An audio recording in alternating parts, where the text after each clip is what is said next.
Bismillahirrahmanirrahim. Assalamualaikum warahmatullahi wabarakatuh. Teman-teman, perkenalkan saya Syahrul Ramadan. Di sini saya akan menjelaskan terkait tingkat pengangguran alami yang dikemukakan oleh Edmund Phillips.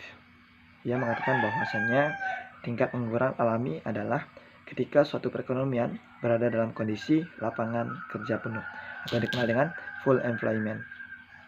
Nah, yang mapan adalah porsi angkatan kerja yang menganggur. Dengan kata lain, konsep ini menjelaskan bahwa istilah ekonomi kerja penuh atau full employment tidak berarti pengangguran itu nol. Ini mewakili tingkat pengangguran hipotesis yang konsisten dengan produksi agregat berada pada tingkat jangka panjang. Tingkat konsisten ini dengan produksi agregat dengan tidak adanya berbagai gesekan sementara seperti penyesuaian harga yang tidak lengkap di pasar tenaga kerja dan barang.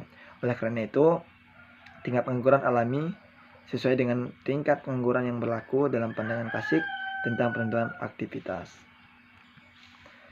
Nah, adapun contoh dari penjelasan tentang tingkat upah alamiah, bahwasanya pengangguran alamiah, maaf sebenarnya, seorang yang tamatan sarjana melamar pekerjaan tetapi di sebuah perusahaan yang dia lamar tidak menerimanya karena tidak ada kesempatan kerja yang dapat menyerapnya. Jadi pengangguran alamiah terjadi bukan karena yang bersangkutan tidak mau bekerja atau malas, tapi dikarenakan seluruh faktor produksi telah digunakan secara penuh atau dikenal dengan full employment.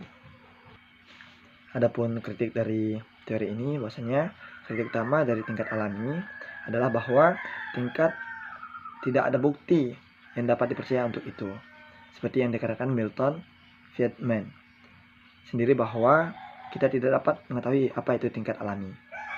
Hipotesis tingkat alami membuat asumsi fundamental bahwa terdapat tingkat equilibrium yang unik dari pengangguran. Yang penting, Milton Friedman sendiri tidak pernah menuliskan model eksplisit dari tingkat alamiah. Dalam kuliah Nobelnya, ia hanya menggunakan model penawaran dan permintaan tenaga kerja sederhana.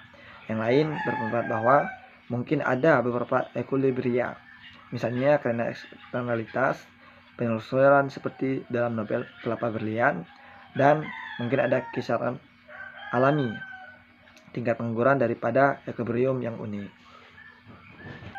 Terakhir, tingkat pengangguran alami terutama ditentukan oleh sisi penawaran ekonomi, dan karenanya mungkin produksi dan lembaga ekonomi jika ciri-ciri kelembagaan ini melibatkan ketidaksesuaian permanen di pasar tenaga kerja atau kekuatan upah real, maka tingkat pengangguran alamiah dapat menunjukkan pengangguran tidak sukarela.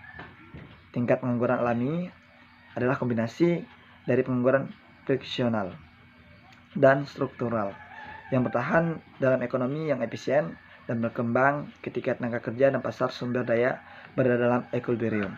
Mungkin itu saja yang dapat saya sampaikan.